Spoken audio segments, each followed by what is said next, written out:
Stroke एक medical emergency है जो बॉडी और ब्रेन दोनों को अफेक्ट करती है। अगर स्ट्रोक के बाद एक साइड का बॉडी वीक हो जाए या पैरालाइज हो जाए तो उसे हम कहते हैं हेमिप्लीजिया। और रिहैबिलिटेशन और एक्सरसाइज से इसका रिकवरी पॉसिबल है। हाय, मैं हूं डॉक्टर पूजा और आज हम बात करेंगे स्ट्रोक के बारे में, इसके कॉजेज, सिम्टम्स, प्रिवेंशन और एक्सरसाइजेस स्पेशली फॉर हेमिप्लीजिया।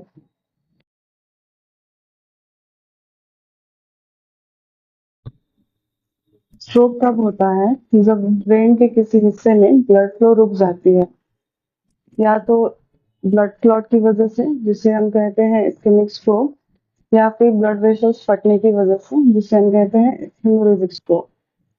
और इसके कारण से ब्रेन सेल्स डैमेज हो जाते हैं और बॉडी के मूवमेंट, स्पीच, मेमोरी और कोऑर्डिनेशन में प्रॉब्लम आ जाता है। High BP, diabetes, sedentary lifestyle, obesity और स्मोकिंग स्ट्रोक के मेन रिस्क फैक्टर्स हैं। स्ट्रोक के सिम्टम्स पहचानना और इमीडिएट एक्शन लेना बहुत ज़्यादा ज़रूरी है। इसीलिए एक निमोनिक्स है फास्ट करके। F stands for face dropping, जिसमें पेशेंट का एक साइड का फेस नीचे की ओर लटक जाता है और स्माइल अनइवन दिखती है। ए स्टैंड्स फॉर आर्म वीकनेस, एक हाथ वीक हो जाता है और ऊपर उठाना मुश्किल होता है।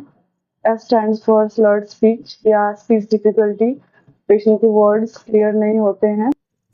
और lastly T stands for time to act, मतलब अगर सारे सिम्टम्स दिख रहे हैं तो टाइम वेस्ट नहीं करना है, पेशेंट को तुरंत हॉस्पिटल पहुंचाना है, क्योंकि ब्रेन के लिए एक एक सेकेंड्स इंपॉर्टेंट रहते हैं। स्ट्रोक से प्रिवेंशन के लिए हेल्दी डाइट लेना है, high BP, sugar, obesity, smoking, alcohol, ये सबको कंट्रोल करना है और रेगुलर एक्सरसाइज करना है। दिन में एटलीस्ट 10 to 15 मिनट्स वॉक तो जरूर करना है। अब हम एक्सरसाइज स्टार्ट करेंगे। सबसे पहला है पैसिव आर्म मूवमेंट। इसमें आप अपने अफेक्टेड हाथ को अनअफेक्टेड हाथ से सपोर्ट करेंगे और अपने नोज को टच करेंगे, और ये आप 20 टाइम्स कर सकते हैं।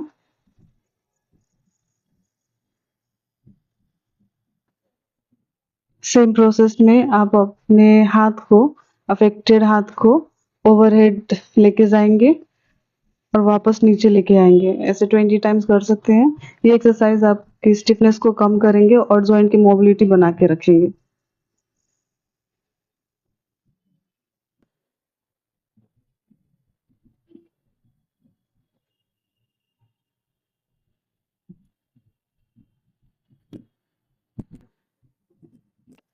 नेक्स्ट है पैसिव लिम्ब मूवमेंट। इसमें भी आप अपने अफेक्टेड पाँव को अनअफेक्टेड पाँव से ऊपर उठाएंगे और नीचे की ओर लेके आएंगे। ये भी आप 20 टाइम्स कर सकते हैं।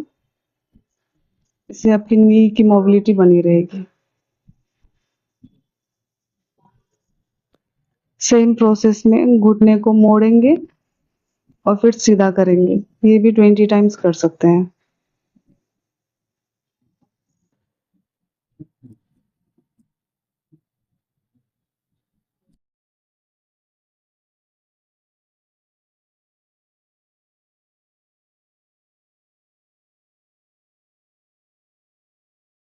नेक्स्ट है ब्रिजिंग एक्सरसाइज। इसमें अफेक्टेड पाँव को अनअफेक्टेड पाँव के हेल्प से मोड़ लीजिए और दोनों पाँव को बांध के कमर को ऊपर उठाना है।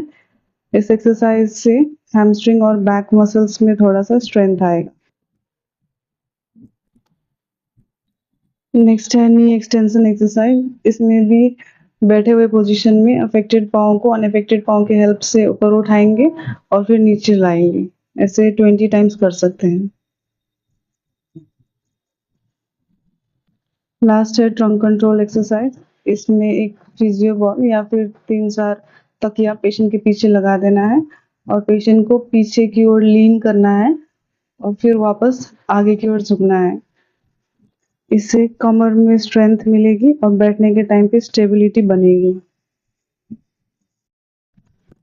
हेमिप्लीजिया रिकवरी एक स्लो और स्टेडी प्रोसेस है। रेगुलर फिजियोथेरेपी एक्सरसाइजेज से मूवमेंट और स्ट्रेंथ वापस आती है, बट सबसे इम्पोर्टेंट है पेशेंस और कंसिस्टेंसी।